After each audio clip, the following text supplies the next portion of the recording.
इस वक्त मुल्क की सियासत की असास सियासतदानों के असासे बन गए हैं। प्रेस कॉन्फ्रेंसेस के जरिए इल्जामात और जवाबात का ना खत्म होने वाला सिलसिला चल निकला है, लेकिन मुल्क को दरपेश मसाइल और अवामी मुश्किलात पर से पुश्त चली गई हैं। आप देख रहे हैं लेकिन मैं हूं सना बुचाज के प्रोग्राम में हमारा फोकस रहेगा मुल्क की सियासत के अहम मोड़ पर सदर जरदारी का पार्लियामेंट से खिताब का फैसला। बात होगी सदर के अज़ाइम और खिताब के इम्कानी नुकात पर। बाबर आवान के नून लीग पर नए इल्जामात।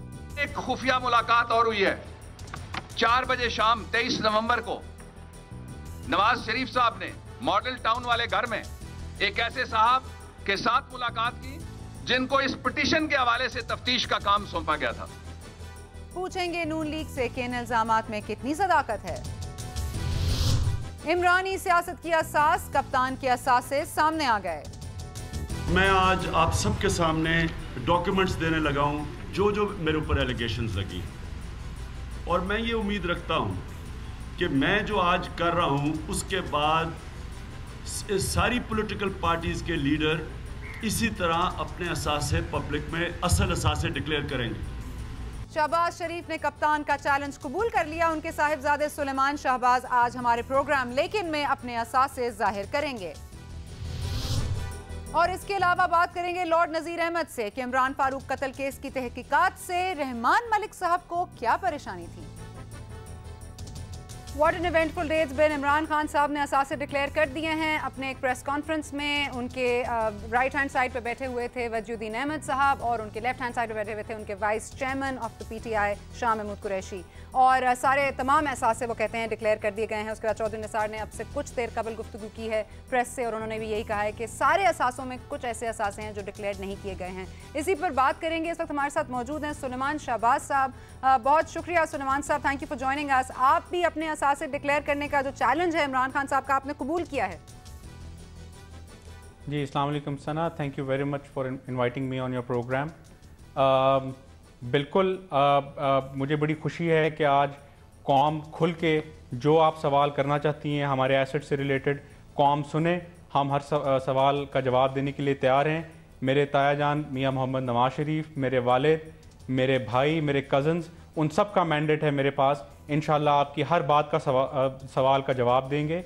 और बहतानबाजी करने वालों को ये याद रखना चाहिए सना कि हमारी फैमिली की जो हिस्ट्री है, बिजनेस हिस्ट्री जो है वो 1930s से स्टार्ट होती है। आज अल्हम्दुलिल्लाह 60-70 साल हो गए हैं इस मुल्क की खिदमत करते हुए और इस वतन की मिट्टी के साथ हमारी मोहब्बत के मेरे दादा और हमारे बुज़ुर्गों ने 1930 में कारोबार शुरू किया था। अभी पाकिस्तान बना नहीं था और अल्लाह के फजल से पाकिस्तान की खिदमत की है हमने। अपने एसेट्स दिन रात और खून पसीने की मेहनत से हमारे बुज़ुर्गों ने बनाए हैं और उस लेगेसी को अल्लाह के फजल से आज भी हम कंटिन्यू कर रहे हैं। और हम हर सवाल का जवाब देने के लिए तैयार हैं।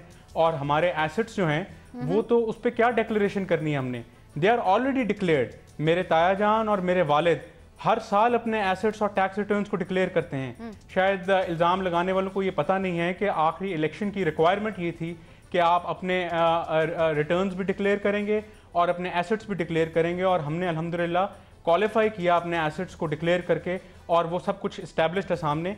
मुझे तो ये समझ नहीं आती कि इनका सवाल क्या है और इनको मुसीबत क्या है। तो आप जो चाहें। सवाल तो बहुत सादा है सुलेमान साहब, let me put it forth to you. सवाल बड़ा सादा है। वो कह रहे हैं कि जी हम असासे डिक्लेयर कर रहे हैं, हमारी पार्टी का हर एक शख्स असासे डिक्लेयर करेगा और उन्होंने ये भी कहा है कि वो पार्टी के टिकट किसी को नहीं देंगे जब तक उनके असासे डिक्लेयर नहीं होंगे। अब वो एक क्लीन पार्टी जो उनकी है वो उसको और क्लीन तौर पर या वाज़े तौर पर क्लीन जाहिर कर रहे हैं और इसीलिए आज उन्होंने अपने असासे एक प्रेस कॉन्फ्रेंस में जाहिर किए। उनके पास डॉक्यूमेंटेड एविडेंस भी थी। ये बताइएगा कि आज आपके पास क्या है, क्या आपके तमाम असासे डिक्लेयर्ड हैं और आपके असासे क्या हैं? Let's just go through it. जिस तरह मैंने ऑलरेडी कहा कि हमारे डिक्लेरेशन जो है वो ऑलरेडी हर साल होती है जब हमारे बड़े इलेक्शंस लड़ते हैं। मेरे भाई इलेक्शन लड़े, मेरे ताया जान, मेरे वालिद जब भी इलेक्शन लड़ते हैं हम जो लॉ ऑफ द लैंड है उसकी रिक्वायरमेंट को फुलफिल करते हैं और अपने एसेट्स भी डिक्लेयर करते हैं और टैक्स रिटर्न्स को भी फाइल करते हैं। कितनी फैक्ट्रीज हैं आपके पास सुलेमान? कितनी फैक्ट्रीज हैं? कितनी फैक्ट्रीज हैं आपके नाम या आपकी फैमिली के नाम? जो आज फैक्ट्रीज हैं मैं उसके बारे में भी बताता हूँ। मैं तो बल्कि थोड़ा सा हिस्टोरिकल पर्सपेक्टिव बताना चाहूँगा और काइंडली आप थोड़ा सा मुझे मौका दें। जी। हमारी फैमिली ने जिस तरह मैंने कहा कि 1930 से स्टार्ट किया था, 1960s और 70s की दिहाई में इत्तेफाक फाउंड्रीज लिमिटेड उस ज़माने की टाटा और बिरला बन चुकी थी। We were contributing billions of rupees, अरबों रुपया हम नेशनल एक्सचेकर में, रेवेन्यूज़ की मद में और टैक्सेस में पे करते थे। इस फैमिली ने 2 नहीं 3 4 विच हंटिंग्स और विक्टिमाइजेशन भुगती हैं। जुल्फ़िकार अली भुट्टो साहब के ज़माने से लेकर के मुशर्रफ के ज़माने तक हम पॉलिटिकल विक्टिमाइजेशन का शिकार हुए। और उन फैमिलीज़ की तरह जो नेशनलाइजेशन जब 1970s में हुई तो पाकिस्तान की बहुत ही प्रोग्रेसिव फैमिलीज़ जो थी पाकिस्तान छोड़ के नॉर्थ अमेरिका और यूरोप चली गई और दोबारा उन्होंने कभी मुड़ के इस मुल्क को देखा नहीं। अल्हम्दुलिल्लाह हमारे बुजुर्गों ने उस ज़माने में नेशनलाइजेशन के बावजूद 6 फैक्ट्रीज़ वहाँ पे खड़ी की और अल्लाह के फजल से हम इस पे बहुत प्राइड लेते हैं इस चीज़ में और उस लेगेसी को हम कंटिन्यू कर रहे हैं। और अल्लाह के फजल से आज भी हम एक्सपेंशन कर रहे हैं। और एक्सपेंशन कैसे कर रहे हैं? कोई NICL पे डाके नहीं डाल रहे, कोई BOP के स्कैम्स में हम शामिल नहीं हैं, कोई हाजियों की जेबें नहीं काट रहे। अल्लाह के फजल से हक हलाल की रोज़ी से एक्सपेंशन कर रहे हैं। और जिन लोगों को तकलीफ हो रही है उनको अगर इससे तकलीफ होती है तो हम और एक्सपेंशन करेंगे।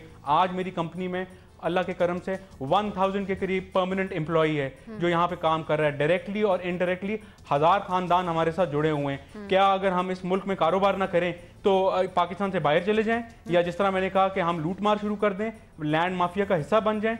तो अगर पाकिस्तान में इन्वेस्टमेंट कर रहे हैं जिसको हम समझते हैं कि वो एक तरह से इबादत है, रोजगार प्रोवाइड कर रहे हैं, तो ये अच्छा काम है या बुरा काम है? और हमारे पास इस वक्त कई फैक्ट्रीज हैं। हम शुगर बिजनेस के अंदर भी हैं, हम पोल्ट्री बिजनेस के अंदर भी हैं, हम डेयरी फार्मिंग के अंदर भी हैं और अल्लाह ने चाहा तो हम और एक्सपैंड करेंगे और आगे जाएंगे। And all our businesses are legitimate. हम टैक्सेस भर रहे हैं, हम रोजगार प्रोवाइड कर रहे हैं and we are determined and we'll keep on doing it. ठीक है Suleman, let me stop you here, क्योंकि आपने बात की एक्सपेंशन की, आपकी फाउंडेशन की, आपने बात की इत्तेफाक इंडस्ट्रीज की। मैं चाहूंगी कि ये जो इल्ज़ाम है इमरान खान साहब की तरफ से वो मैं आपके सामने लेकर आऊँ, और वो यही है कि जब भी आपके कारोबार में बरकत आई या एक्सपैंड किया आपने या एक्सपेंशन हुई, वो दौरे इक़्तिदार में था। इस इल्ज़ाम के लिए आपका जवाब?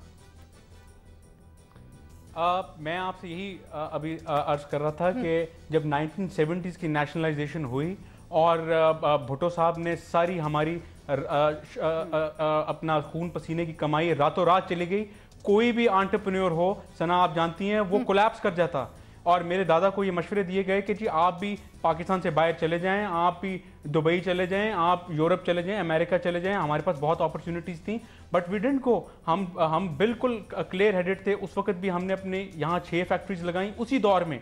और लोगों ने मेरे दादा को और उनके भाइयों को कहा कि ये शायद दीवाने हो चुके हैं, लेकिन इस मिट्टी से मोहब्बत ही, हमने यहीं पे फैक्ट्रीज लगाई, यहीं पे अपने बिजनेस को एक्सपैंड किया। उसके बाद मोहतरमा की हुकूमत आई, उसमें हमारी विच हंटिंग हुई, विक्टिमाइजेशन हुई। जॉनथन अफेयर जो है वो सारी दुनिया को पता है। जॉनथन जहाज कई महीने पोर्ट पे खड़ा रहा, हमें करोड़ों रुपए के डैमेजेस पड़े, उसकी एक धेला हमें कॉम्पनसेशन नहीं मिली, ना हमने वो कॉम्पनसेशन क्लेम की। और फोर्स डिफॉल्ट की तरफ शरीफ फैमिली के बिजनेस को ले जाया गया। अल्लाह के फजल से अल्लाह ने हिम्मत दी, हमने उसको फेस किया। मुशर्रफ इरा आया, मुशर्रफ ने हमारी विच हंटिंग की, हमारी क्रेडिट लाइंस रोक दी गई, हमें हमारे कारोबार को डैमेज किया गया, सारी फैमिली एग्जाइल में थी। और वो जो हमने फेस किया, उस वक्त तो खान साहब मुशर्रफ साहब के रेफरेंडम में सपोर्ट कर रहे थे और हम एहतसाब भुगत रहे थे। हम फेस कर रहे थे मुशर्रफ को, हमारे बिजनेस को हिट किया गया, हमारी क्रेडिट लाइंस बंद की गई, बिजनेस को डैमेज किया गया, वी सर्वाइव। और मुशर्रफ के दौर में मेरिट के ऊपर प्राइवेट बैंकों से लेंडिंग लेके हमने और फैक्ट्रियां उस जमाने में भी लगाई। किसी सरकारी बैंक से, ना नेशनल बैंक से फंडिंग ली, ना बैंक ऑफ पंजाब से फंडिंग ली, प्राइवेट बैंकों से हमने फंडिंग लेके अपने बिजनेस को एक्सपैंड किया। तो ये मुहब्बे वतनी नहीं है तो ये और क्या है? और इस वक्त खान साहब मुशर्रफ के रेफरेंडम में सपोर्ट करने में सबसे आगे थे। अच्छा नहीं, लेकिन टू अ लेमैन आज जो इमरान खान साहब ने किया, सुलेमान, आप वो नहीं कर रहे। उन्होंने कहा कि मेरा एक घर यहाँ है, मेरा एक घर मैंने बेच दिया, उसकी इतनी रकम है, मैंने इतना टैक्स दिया, मैंने ये किया। वो बड़े स्पेसिफिक उन्होंने गुफ्तगू की। अगर आप मुझे स्पेसिफिक थोड़ी सी बातें बता दें कि किस तरह आपके जो आमदनी है वो क्या है, किस तरह से आता है, जरा थोड़ा सा अगर आप स्पेसिफिकली बात कर दें। कितनी फैक्ट्रीज, कितने शुगर मिल्स, क्या?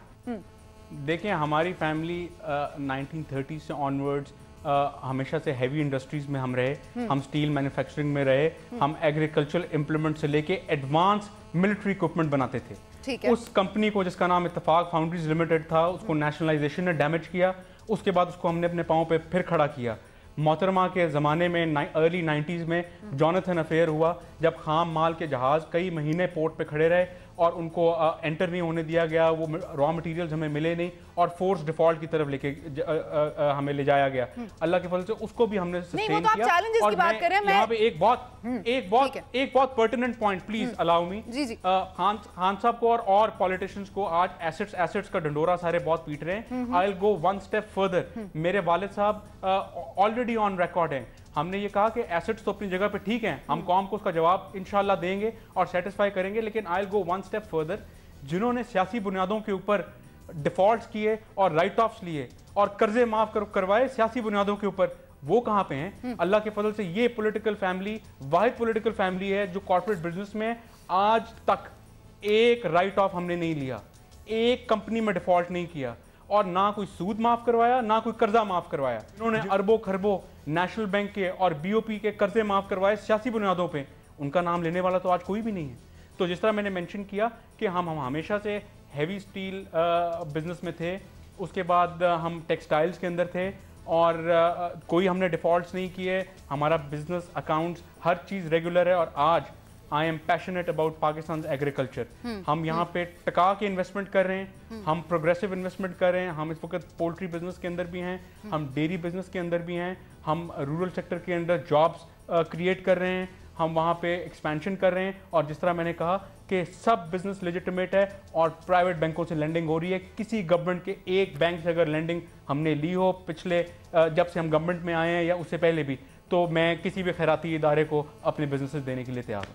अच्छा ठीक है सुलेमान, ये बताइएगा कि अब मेरे पास कुछ चीज़ें हैं, उसी पे चले जाते हैं कि एक Ramzan sugar mills limited, Hamza spinning mills limited, Mohammad Bakhsh textile mills limited, Madni trading private limited, Sharif feed mills private limited, Chaudhry sugar mills limited, Madina construction company and Sharif poultry farms private limited, ये आपकी इन्वेस्टमेंट्स हैं, इज दैट करेक्ट?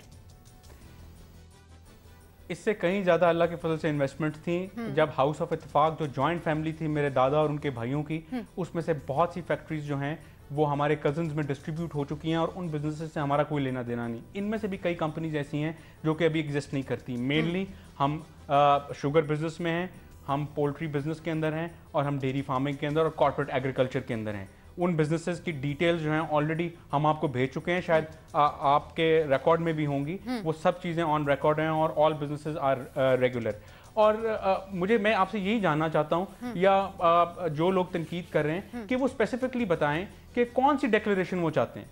यानी पाकिस्तान में अगर हम डिक्लेयर करेंगे तो मैं कहूंगी कि कौन सी स्पेसिफिकली डिक्लेरेशन मिसिंग है। आप तो स्पेसिफिकली डिक्लेयर ही नहीं कर रहे हैं, मुझे जरा स्पेसिफिकली डिक्लेयर करना। मैं ऑलरेडी डॉक्यूमेंट्स मैं ऑलरेडी डॉक्यूमेंट्स है ना भेज चुका हूं जी, मेरे पास है। अगर आप जस्ट फॉर द रिकॉर्ड आप बता भी दें, अगर आप बता दें जिस तरह से आप उनको अजबर याद थी इमरान खान साहब को, आज बड़े उन्होंने कहा भी कि ये भी है, ये भी है, ये इतने का है, ये इतने का है। आप जी आपको इस बात का पता है कि हमने 2010 और 2011 income tax plus corporate tax 25 crore रुपया जमा करवाया रेवेन्यू अपना नेशनल एक्सचेकर के अंदर। और मेरे ताया जान मियां मोहम्मद नवाज शरीफ की भी कंपनी ने कम से कम 15 से 20 करोड़ रुपया नेशनल एक्सचेकर में, तकरीबन जॉइंटली शरीफ फैमिलीज ने 40 से 45 करोड़ रुपया टैक्सेस की मद में जमा करवाया, जिसमें इनकम टैक्स और कॉर्पोरेट टैक्स शामिल है। तो ये कौम की खिदमत नहीं है तो क्या है? और अगर हम बिजनेसेस को एक्सपैंड ना करें, ऑलरेडी आप इकोनॉमी का हाल देख रहे हैं कि अगर हम जैसे लोगों की विच हंटिंग होगी या हमें बगैर वजह के जो है विक्टिमाइज किया जाएगा या बहतानबाजी की जाएगी, तो क्या चाहते हैं पाकिस्तान के पॉलिटिशियंस कि हम सारे बिजनेसेस क्लोज करके पाकिस्तान से बाहर चले जाएं या कोई खुदा ना खास्ता किसी के आगे हाथ फैलाएं? हमारी 70 साल की तारीख है बिजनेसेस की, मेरे दादा और बुजुर्गों ने जो इस्टेब्लिश की, उस लेगेसी को हम आगे लेके चल रहे हैं। हमने पाकिस्तान को क्या बनाना है? अक्रॉस द बॉर्डर आप देखें वहाँ इंडिया में क्या हो रहा है। अगर IFL को, इत्तेफाक फाउंड्रीज लिमिटेड को विक्टिमाइज ना किया जाता तो वो आज कोई टाटा, बिरला और अंबानी से कम ना होती पाकिस्तान में, और उसको पॉलिटिकल विक्टिमाइजेशन से उसकी एग्जिस्टेंस खत्म कर दी गई। आज बताइए कि अगर शुगर बिजनेस के अंदर हम प्रोग्रेसिवली काम कर रहे हैं और पाकिस्तान के कॉर्पोरेट एग्रीकल्चर के अंदर कंट्रीब्यूट कर रहे हैं, तो क्या ये पाकिस्तान की खिदमत नहीं तो क्या है? हम जाके बाहर कोई खुदा ना खास्ता वहाँ बिजनेसेस शुरू कर दें या वहाँ एसेट्स लें? मैं तो पैशनेट हूँ, मैं तो पाकिस्तान के अंदर इन्वेस्ट करना चाहता हूँ। एज अ बिजनेस पर्सन मेरा राइट है। जी अगर मैं लेजिटिमेट तरीके से बिजनेस एक्सपैंड करना चाहता हूँ तो किसी को क्या एतराज़ है इसके ऊपर? अच्छा हमजा, अगर हम थोड़े से फिगर्स और चीज़ों से सॉरी सुलेमान, अगर हम थोड़ा सा आगे चलें तो ये बताइएगा कि ये जो कहा जाता है, क्योंकि जाहिर है कि बहुत रिच फैमिलीज़ हैं पाकिस्तान में, हमारी पॉवर्टी जो भी रही हो, हमारी पॉवर्टी रेट जो भी हो, बहुत एक हमारे यहाँ एक लाइफस्टाइल कल्चर बहुत फ़र्क भी है, बहुत ज़्यादा गैप भी है अमीर और गरीब में। और जो आपका लाइफस्टाइल है, जैसे कि लाहौर का हर बंदा जानता है, जो एक शरीफ फैमिली का लाइफस्टाइल है, इट्स वेरी लैविश। आप समझते हैं जो ये असासे आप मुझे बता रहे हैं ये उसको सपोर्ट करते हैं, आपके लैविश लाइफस्टाइल को, जिसमें फार्म हाउसेस, गाड़ियां, ये सारी चीजें मौजूद हैं?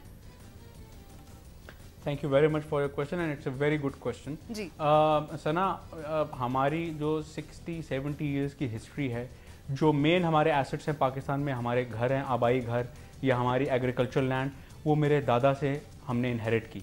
मेरे दादा की वफ़ात के बाद मेरे ताया, मेरे चचा और मेरे वालिद में वो इक्वली डिस्ट्रीब्यूट हुई, बिजनेस भी डिस्ट्रीब्यूट हुआ और प्रॉपर्टीज भी डिस्ट्रीब्यूट हुई, तो वो तो वहाँ से आई। आज हमारे पास एक मॉडल टाउन में एक आबाई घर है और रायवन की एग्रीकल्चरल लैंड है। और ये भी मैं बताता चलूँ कि इससे पहले एग्रीकल्चरल टैक्स नहीं था पाकिस्तान में, पंजाब के अंदर। मेरे वालिद ने पिछले 2 सालों में एग्रीकल्चर टैक्स लगाया और हमने 40 लाख रुपया खुद पे किया अपने एग्रीकल्चरल लैंड के ऊपर। किसी और सूबे में इसको इम्प्लीमेंट नहीं किया गया, हमने इसको किया। और जो आप बात कर रही हैं, मुझे बड़ी खुशी है कि शौकत खानम जैसे इंस्टीट्यूशंस पाकिस्तान में चल रहे हैं, एक सोशल कंट्रीब्यूशन कर रहे हैं। कॉर्पोरेट सोशल रिस्पॉन्सिबिलिटी को भी हम नहीं भूले। मेरे दादा ने अल्हम्दुलिल्लाह 1970s में इत्तफाक हॉस्पिटल, जो आज सारी दुनिया के सामने अपना एक पाकिस्तान के टॉप नॉच फलाई इदारे के तौर पे काम कर रहा है, इत्तफाक हॉस्पिटल बनाया। लेट 90s में मेरे दादा ने शरीफ मेडिकल सिटी बनाई, एजुकेशनल कॉम्प्लेक्स बनाया, कंप्लीट ट्रस्ट, एक पूरा ट्रस्ट बनाया, नॉन प्रॉफिट ऑर्गेनाइजेशन बनाई गई। और मैंने जिस तरह कहा कि शौकत खानम की मुझे खुशी है, लेकिन इसमें एक बहुत बड़ा डिफरेंस है।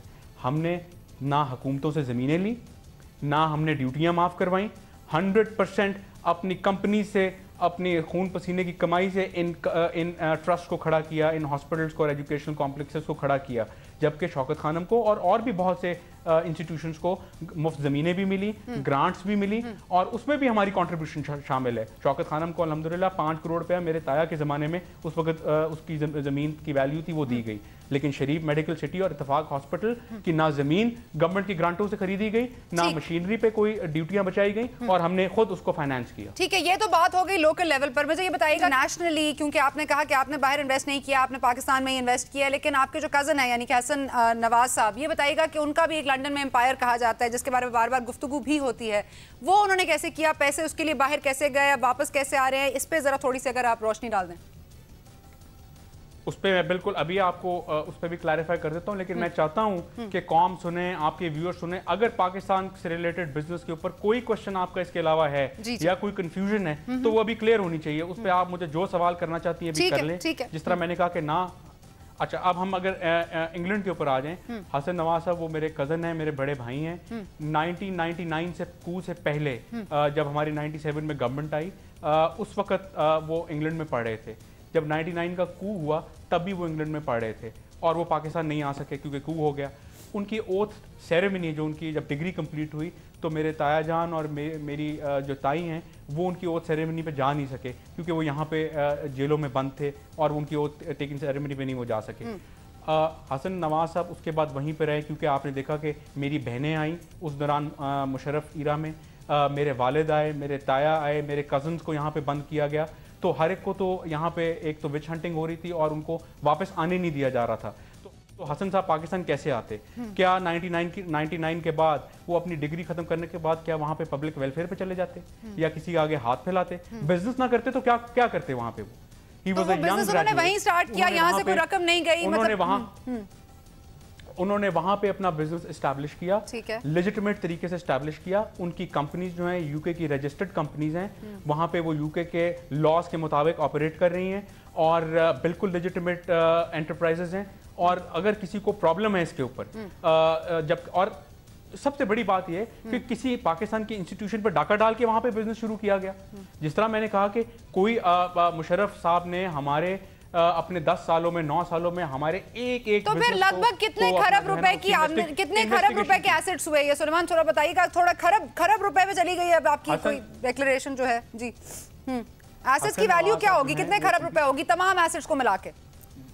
रफली? मैं उनका कोई चार्टर्ड अकाउंटेंट नहीं हूँ, वो इंडिपेंडेंट कंपनीज वहाँ रन कर रही हैं। मेरे पास इस वक्त नहीं, मैं आपके लोकल लेवल पर पाकिस्तान में बात कर रही हूँ। Let me answer your question, please मुझे इजाजत दें, मैं आपका जवाब दे रहा हूँ। हसन साहब कंप्लीटली ए पॉलिटिकल हैं, वो प्योरली वहाँ पे बिजनेस मैनेज करते हैं। जिस तरह मैंने कहा कि अगर किसी को पाकिस्तान में प्रॉब्लम है, जबकि ये तो स्टैब्लिश हो चुका ना, जो हमारी रीसेंट विक्टिमाइजेशन हुई और इन्वेस्टिगेशंस भी हुई, मुशर्रफ साहब ने हर तरीके से हमें इन्वेस्टिगेट करने की कोशिश की, कोई लिंक नहीं निकला खुदा ना खास्ता किसी करप्शन का या मेगा स्कैम का या स्कैंडल का। तो वहां पे जो भी बिजनेस हुआ वो लेजिटिमेट तरीके से हुआ।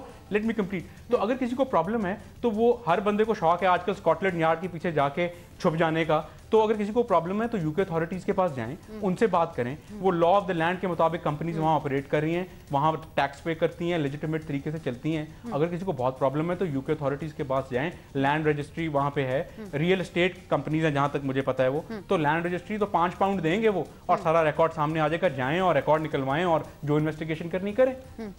ठीक है, allow me to introduce Iftikhar Ahmed साहब हैं, सीनियर तजज़ियाकार हैं, बहुत देर से आपकी गुफ्तगू सुन भी रहे हैं, कुछ वो पूछना चाहते हैं। जी इफ्तिखार अहमद साहब। जी इफ्तिखार साहब। ओके, इफ्तिखार अहमद साहब हमारे साथ मौजूद नहीं है, हमारे साथ मौजूद हैं अंसार अब्बासी साहब। अंसार साहब, आप तो बहुत छानबीन करते रहे हैं, बहुत सारी स्टोरीज हैं, बहुत सारे एसेट्स जो नहीं डिक्लेयर किए गए वो आपकी नज़रों से गुजरे होंगे। जो इस वक्त सुलेमान साहब ने बात की, आप उसको कैसे देखते हैं, क्या समझते हैं? देखिए, मेरा इसमें जो एक व्यू पॉइंट है कि ज़ाहिर एलिगेशंस और काउंटर एलिगेशंस हैं और क्लेम और काउंटर क्लेम्स हैं, लेकिन इसमें देखें बेसिकली जो रिस्पॉन्सिबिलिटी है, जो क्वेश्चन आप कर रही हैं, जो क्वेश्चन मुझे करने चाहिए, ये इनकी 2-3 गवर्नमेंट्स थी। जब तक आप अपने रेवेन्यू डिपार्टमेंट को इंडिपेंडेंट नहीं करते, सीबीआर पहले था, अभी एफबीआर है, एफबीआर जिस मुल्क में इंडिपेंडेंट नहीं होगा तो ये बेसिकली उनका काम है कि स्क्रूटनी करे और देखे कि जी कौन टैक्स नहीं दे रहा। आप इनसे पूछें सलमान साहब से कि लंदन में और पूरे यूरोप में, पूरी दुनिया में टैक्स में कितना पावरफुल होता है। पाकिस्तान में टैक्स में पावरफुल क्यों नहीं बनाया गया? इनकी 2 गवर्नमेंट्स थी। बेसिकली मेरा ख्याल है, देखें जो बात इमरान खान ने की, यानी असूल की बात ठीक है कि हमारे लोग टैक्स नहीं देते और टैक्स देना चाहिए। ठीक है। अब मैं ये नहीं कह रहा कि इन्होंने पूरा टैक्स दिया है, नहीं दिया, व्हाटएवर, लेकिन जनरली पाकिस्तान में टैक्स एविजन बहुत होती है, लोग टैक्स नहीं देते, बहुत से लोग टैक्स नहीं देते, आम कारोबारी लोग टैक्स। अब प्रॉब्लम ये है कि इनकी 2 गवर्नमेंट्स थी, उन गवर्नमेंट्स के दौरान आपने सीबीआर को या एफबीआर को इंडिपेंडेंट क्यों नहीं बनाया? एक बेसिकली तो देखें इंस्टीट्यूशन बिल्डिंग होती है, आपने बिल्कुल मोटरवेज बनाए, अच्छा काम किया आपने, लेकिन बात मुल्क चलते हैं, स्टेट चलती हैं और सर्विस डिलीवरी बेहतर उस वक्त होती है, रेवेन्यू जनरेशन उस वक्त होती है जबकि इंस्टीट्यूशंस की डेवलपमेंट होती है, इंस्टीट्यूशंस को बनाया जाता है। तो मेरा जो वैसे बेसिकली कंसर्न ये है कि इन्होंने अपनी गवर्नमेंट्स में एफबीआर को, या अभी एफबीआर है, पहले सीबीआर थी, रेवेन्यू डिपार्टमेंट को इतना इंडिपेंडेंट क्यों कि वो किसी को भी पूछ सकते हैं, प्राइम मिनिस्टर को, प्रेसिडेंट को, मिनिस्टर्स को। अभी हमारे ये बात आपकी ठीक है अंसार साहब, लेकिन आप क्या समझते हैं, जो वो बात कर रहे हैं असासों की, एसेट्स की, जो बात कर रहे हैं टैक्स की, आप क्या समझते हैं? एसेट सही डिक्लेयर नहीं कर रहे या टैक्स नहीं दिया? मतलब आप क्या समझते हैं, झोल कहाँ है जो इमरान खान साहब बार बार कहते हैं? तो इल्जाम में कुछ सच्चाई है क्या? देखिए, मेरा जो ख्याल है कि जनरली मैं आपको बता दूं, ये भी शायद होगा, ये तो स्क्रूटनी में आपको बता रहा हूँ कि टैक्स के लोग, टैक्समैन को स्क्रूटनी करना चाहिए। पाकिस्तान में नॉर्मल कल्चर है, हमारे एमएनएज, एमपीए, सेनेटर्स के, हम और सबके, इनके भी हम सबके देखते हैं जब एसेट रिटर्न जो होती है इनकी, एक तो बहुत अंडर वैल्यू डिक्लेयर किया जाता है, जो पैसा बिलियंस में होता है उसको आप मिलियंस, और लगता है कि इनके पास कुछ है ही नहीं। दूसरा, एक तो अंडर डिक्लेरेशन होती है, दूसरा टैक्स बहुत ही कम दिया जाता है। और चूंकि देखें ये तो बहुत बड़ी कंपनीज है, इन्होंने तो चार्टर्ड अकाउंटेंट्स हायर किए होते हैं, और जाहिर है वो टेक्निक्स, तमाम पॉसिबल टेक्निक्स जो होती हैं वो उसको भी फॉलो किया जाता है। लेकिन मेरा जो बेसिक बात है कि हमारे यहाँ स्क्रूटनी नहीं होती। असल बात ये है कि ये बजाय इसके कि एक दूसरे के ऊपर इल्जाम लगाएं, ठीक है, आप एफबीआर को एम्पावर करें ताकि वो आपके एसेट्स को भी देख लें, वो इमरान खान साहब के एसेट्स को भी देख लें, और वो सबके एसेट्स को देखें। ठीक है, ओके, मुझे मौका देना हाँ, जी सुलेमान आपके पर आ रही हूँ जी। Can we take a break here? Break ले लेते हैं, उसके बाद आके सुलेमान साहब आपको रिबाट देते हैं, यहाँ पर एक ब्रेक लेते हैं, लेकिन के साथ